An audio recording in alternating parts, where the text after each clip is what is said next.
অবিলম্বে বাংলাদেশের সঙ্গে সীমান্ত বাণিজ্য বন্ধ করতে হবে, আজ এই দাবি উঠল কৈলাস শহরে। বাংলাদেশে হিন্দু হত্যা নির্যাতনের প্রতিবাদে কৈলাস শহরে ঐতিহাসিক বিক্ষোভ মিছিল ও সমাবেশ। সীমান্তে আমদানি রপ্তানি বন্ধের ঘোষণা। সম্প্রতি বাংলাদেশের ঘটনাপ্রবাহের পরিপ্রেক্ষিতে বুধবার বিকেলে কৈলাস শহরে এক ঐতিহাসিক বিক্ষোভ মিছিল ও বিক্ষোভ সমাবেশ অনুষ্ঠিত হয়। কৈলাস শহরে হিন্দু ঐক্য মঞ্চের উদ্যোগে ও ব্যবস্থাপনায় মিছিলটি শুরু হয়ে শহরের বিভিন্ন রাজপথ পরিক্রমা করে RKI স্কুলের মাঠে গিয়ে শেষ হয়। মিছিলে নেতৃত্বে ছিলেন হিন্দু ঐক্য মঞ্চের সভাপতি তথা ঊনকোটি জেলার বরিষ্ঠ আইনজীবী সন্দীপ দেবরায়, উত্তর ত্রিপুরা জেলার বিশ্ব হিন্দু পরিষদের বরিষ্ঠ কার্যকর্তা কান্তি গোপাল নাথ, চণ্ডীপুর পঞ্চায়েত সমিতির ভাইস চেয়ারম্যান বিনয় সিংহ, বিশিষ্ট সমাজসেবী হিমাংশু দাস, দুলাল দাস, অজয় দেব প্রমুখ। মিছিলকারীরা RKI মাঠের পাশে ভারত বাংলাদেশ আন্তর্জাতিক সীমান্তের কাঁটাতারের কাছে গিয়ে বাংলাদেশের সীমান্ত রক্ষীদের দিকে তাকিয়ে বিক্ষোভ প্রদর্শন করেন। এ সময় মোহাম্মদ ইউনূসের ছবিতে জুতা পেটা করা হয়, লাঠিও মেরে ক্ষোভ প্রকাশ করে আন্দোলনকারীরা। প্রায় আধ ঘন্টা সীমান্তে বিক্ষোভের পর RKI মাঠে সমাবেশ শুরু হয়। সমাবেশের মঞ্চে উপস্থিত ছিলেন সন্দীপ দেবরায়, কান্তি গোপাল নাথ, কৈলাস শহরের বিশ্ব হিন্দু পরিষদের বরিষ্ঠ কার্যকর্তা দীপক ভট্টাচার্য ও সমাজসেবী হিমাংশু দাস। কি বলছেন এই বিষয়ে সংশ্লিষ্টরা, আসুন দেখে নি। विक्षोभ समावेश था। इसके बाद यहाँ पे BSF के जो आधिकारिक असिस्टेंट कमांडर साहब थे 199 बैटालियन, तो उनसे हम लोगों ने अपना जो अपील है, अपना हिंदू समाज का जो आज के दिन में भारतीय का होने का नाते जो अपील है कि इंपोर्ट एक्सपोर्ट जो चल रहा है, जो भारत सरकार ने तो वीजा वगैरह सब बंद कर दिया है, तो इसके बाद भी जान से बढ़ के कुछ नहीं होता है। तो हमारा यही जो हम 5 लोग जो प्रतिनिधि दल गए थे सबका होके, तो यही उनके पास हमारा अनुरोध था, अपील था कि ट्रांसपोर्ट जो है, एक्सपोर्ट इंपोर्ट जो चल रहा है, इसको पूरी तरह से बंद किया जाए। और जो भी सोशल मीडिया से और खबर वगैरह मिल रहा है करीमगंज के साइड में और भी जो एक जगह जहाँ पे ट्रांसपोर्ट चलता था, ये सारा जगह लगभग ये बंद सील हो चुका है। ठीक है, उस पार में बांग्लादेश में बैठ के जो लोग इस तरह के सोच रहे हैं कि बांग्लादेश का इलिश मांस नहीं खाएगा तो त्रिपुरा वाला मर जाएगा, ऐसा नहीं है। ठीक है, ये इनको सबक सिखाना है और इनको ये पता भी चलना चाहिए कि इन्होंने सिर्फ एक व्यक्ति दीपू दास को नहीं मारा है, इन्होंने निर्ममता के साथ मानवता का हत्या किया है। ये सनातन हिंदू जो ये एक शब्द नहीं है, ये सारे विश्व में आज सभी जगह पे हम देखते इसका निंदा हो रहा है, तो ये तुरंत इसके ऊपर कार्रवाई हो।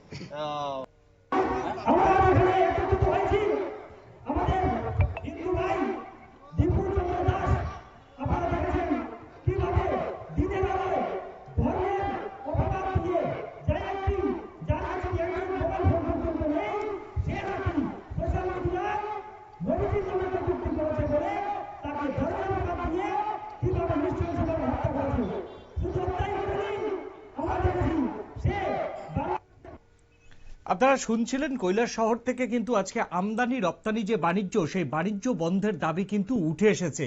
এই প্রসঙ্গে এখন আমরা জেনে নেব আমাদের প্রতিনিধি, কৈলাস শহরের প্রতিনিধি অয়নের কাছ থেকে। অয়ন আমাদের মধ্যে উপস্থিত হয়েছে। অয়ন, শুনতে পাচ্ছ? হ্যাঁ, শুনতে পাচ্ছি।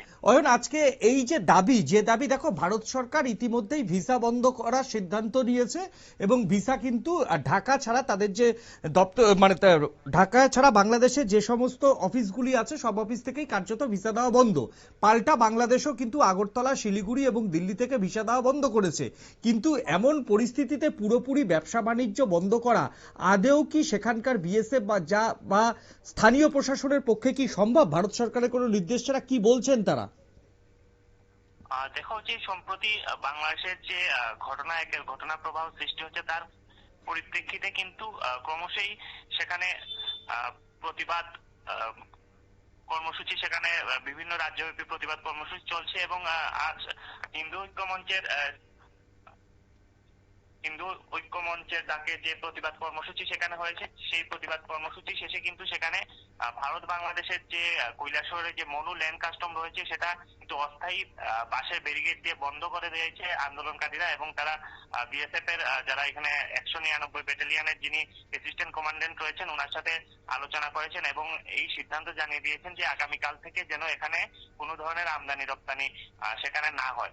এখানে বলা রাখা যায় যে যেহেতু আন্দোলনকারীরা সেই দাবি রেখেছে এবং পূর্বেও কিন্তু এ ধরনের ঘটনা হয়েছে বাংলাদেশের ঘটনার পরিপ্রেক্ষিতে সেখানে আমদানি রপ্তানি কার্যত বন্ধ করে দেওয়া হয়েছিল। সেখানে প্রশাসনিক কোনো ঘোষণা ছিল না, কিন্তু কোনো আমদানি বা রপ্তানি সেখানে গাড়ি সেখানে প্রবেশ করতে দেওয়া হয়নি এবং সেক্ষেত্রে কিন্তু প্রশাসন নীরব ছিল এবং আন্দোলনকারীদের সেই যে দাবি সেটা কিন্তু মানতে হয়েছিল। এক্ষেত্রে প্রশাসনিক কোনো নির্দেশ বা ঘোষণা ছাড়াই কিন্তু আন্দোলনকারীরা সেই সিদ্ধান্ত নিয়েছে এবং আগামীকালকে সঠিকভাবে জানা যাবে যে এই আন্দোলনকারীদের যে দাবি সেই দাবির পরিপ্রেক্ষিতে স্থানীয় মহকুমা প্রশাসন কিংবা জেলা প্রশাসনের তরফ থেকে কোনো নতুন নির্দেশিকা জারি হয় কিনা এবং যদি আমদানি রপ্তানি জারি চেষ্টা করা হয় চালু রাখার জন্য, সেক্ষেত্রে প্রশাসন কি ধরনের নিরাপত্তা মোতায়েন রাখে সেটা কিন্তু আগামীকাল জানা যাবে যখন আমদানি রপ্তানির সেই প্রক্রিয়া শুরু হবে সকাল থেকে। অয়ন, তোমাকে আর একটা প্রশ্ন করব, তাহলে কি এই যে আন্দোলনকারীদের যে প্রবল চাপ, সেই প্রবল চাপের কাছে কাস্টমস বা সেখানকার যে সংশ্লিষ্ট আধিকারিকরা এক কথায় পিছু হটলেন বলে তুমি মনে করো? পূর্বের ঘটনার পরিপ্রেক্ষিতে যদি বলি তাহলে কিন্তু সেখানে পূর্বেও এ ধরনের ঘটনা সৃষ্টি হয়েছিল যখন বাংলাদেশে হিন্দুদের উপর নির্যাতন হয়েছিল এই বাংলাদেশের অন্তর্বর্তী সরকার প্রতিষ্ঠা হওয়ার পর থেকে। সেক্ষেত্রেও কিন্তু আন্দোলনকারীরা সীমান্তে গিয়ে সেই সীমান্ত কাঁটাতারের বেড়ার পাশে গিয়ে বিক্ষোভ প্রদর্শন করেছিল এবং আমদানি রপ্তানি বন্ধ করে দিয়েছিল এবং তখন কিন্তু প্রশাসন চেষ্টা করেও বা যারা এক্সপোর্টার ইম্পোর্টার রয়েছে তাদের দাবির পরিপ্রেক্ষিতেও কিন্তু সেখানে আমদানি রপ্তানি চালু করা যায়নি। দফায় দফায় আন্দোলনকারীদের সাথে বৈঠকে বসতে হয়েছে এবং বেশ কিছুদিন আমদানি রপ্তানি বন্ধ থাকার পর মীমাংসা হওয়ার পরে কিন্তু সেখানে আমদানি রপ্তানি শুরু হয়েছিল। আজ যেখানে আমদানি রপ্তানি বন্ধ করার দেওয়া হয়েছে, আন্দোলনকারীরা অস্থায়ী বাঁশের ব্যারিকেড বসিয়ে দিয়েছে, সেক্ষেত্রে কিন্তু শুধুমাত্র প্রশাসন চাইলেই সেখানে আমদানি রপ্তানি কার্যত করতে পারবে বলে মনে হচ্ছে না, কারণ যেহেতু একটা বড় অংশের জনগণ, বড় অংশের সেখানে প্রতিবাদ, সেখানে প্রশাসন চাইলে কিন্তু সেখানে আমদানি রপ্তানি চালু করতে পারবে বলে মনে হচ্ছে না। যদিও আগামীকাল মহকুমা প্রশাসনের তরফ থেকে এই আমদানি রপ্তানি চালু করার জন্য কি ব্যবস্থা নেওয়া হয় সেটাই কিন্তু অপেক্ষা করতে হবে। বলে রাখি যে মনু ল্যান্ড কাস্টম যেটা কৈলাসহরে রয়েছে সেটা কিন্তু বলা যায় রাজ্যের দ্বিতীয় বৃহত্তম আমদানি রপ্তানি কেন্দ্র, যেখানে কাঁচা মাল অর্থাৎ মাছ ও অন্যান্য ফল প্রচুর পরিমাণে আমদানি রপ্তানি হয়।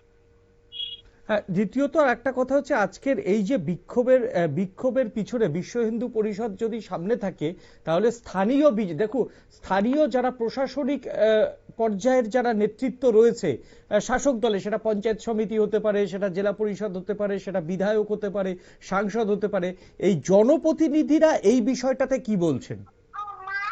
দেখো, এই আজকের যে হিন্দু ঐক্য মঞ্চের আহ্বানে যে প্রতিবাদ কর্মসূচি বা বিক্ষোভ কর্মসূচি হয়েছে, সেখানে কিন্তু শাসক দলের বেশ কয়েকজন জনপ্রতিনিধি তারাও কিন্তু সেখানে উপস্থিত ছিলেন এবং এই আন্দোলনে সামিল হয়েছেন। তো স্বাভাবিকভাবেই বলা যায় যে শাসক দলের সেখানে এই আন্দোলনে সম্মতি রয়েছে এবং তারা সেই আন্দোলনে সামিল হয়েই এই আন্দোলনের পক্ষে তারা সওয়াল করেছেন। অয়ন, আর একটা তোমার কাছে কথা জানতে চাইবো যে দেখো, আমি ছবিটা যে দেখছিলাম যে নোম্যান্স ল্যান্ডে যেভাবে জমায়েত করলো, নোম্যান্স ল্যান্ডে কিন্তু এত লোক নিয়ে জমায়েত করার কিন্তু অধিকার কারণ নেই। সেই জায়গাতে কি বিএসএফ কোনো বাধা দেওয়ার জায়গাতে ছিল না? না জনতার এত চাপ ছিল যে বিএসএফ সেইভাবে কিছু প্রতিহত করতে পারেনি? কোনটা? দেখো, বলে রাখি যে আজ যে পূর্ব ঘোষণা অনুযায়ী কিন্তু এই হিন্দু ঐক্য মঞ্চের ডাকে এই প্রতিবাদ কর্মসূচি ও সমাবেশ অনুষ্ঠিত হয়েছিল এবং যেই জায়গাটায় অর্থাৎ কৈলাসহরের যে রাধাকিশোর ইনস্টিটিউশনের যে মাঠ, সেই মাঠে এই প্রতিবাদ সভা অনুষ্ঠিত হয়েছে এবং বলে রাখি এই মাঠটি হচ্ছে বলা যায় এই মাঠের সাথে কিন্তু 0 পয়েন্টে কাঁটাতারের বেড়া। কৈলাসহর মহকুমায় বা ঊনকোটি জেলায় কিন্তু আরকাইর মাঠ বলা যায় একটি উল্লেখযোগ্য মাঠ, যেখানে বিভিন্ন রাজনৈতিক এবং সামাজিক এবং ধর্মীয় কর্মসূচি কিন্তু এই মাঠে অনুষ্ঠিত হয় এবং এই মাঠেই কিন্তু প্রতিবাদ কর্মসূচি অনুষ্ঠিত হয়। তাই এই মাঠের মধ্যে যেহেতু প্রতিবাদ কর্মসূচি অনুষ্ঠিত হয়েছে এবং মাঠেই কিন্তু সেই 0 পয়েন্টে কাঁটাতারের বেড়া রয়েছে, সেক্ষেত্রে আন্দোলনকারীরা সেই মাঠের এক পাশ থেকে কিন্তু প্রতিবাদ করেছে এবং সেটা বেড়ার একেবারেই মানে সাথেই অবস্থিত সেই কাঁটাতারের বেড়া। ধন্যবাদ অয়ন তোমাকে, আমাদের সঙ্গে এতক্ষণ থাকার জন্য অনেক অনেক ধন্যবাদ তোমাকে। আপনারা দেখছিলেন যে সেই ছবি, একেবারেই আমদানি যে রপ্তানি ব্যবসা, সেই ব্যবসা কিন্তু এবার বন্ধ হয়ে গেল এবং আগামীকাল প্রশাসন এই আমদানি রপ্তানি ব্যবসা পুনরায় চালু করতে পারে কিনা এখন কিন্তু সেটাই দেখার। এখন নিয়ে নেব ছোট্ট একটা বিজ্ঞাপনের বিরতির পর ফিরে আসি অন্য কোনো খবরে। সঙ্গে থাকুন নিউজ ভ্যানগার্ডের পর্দায়।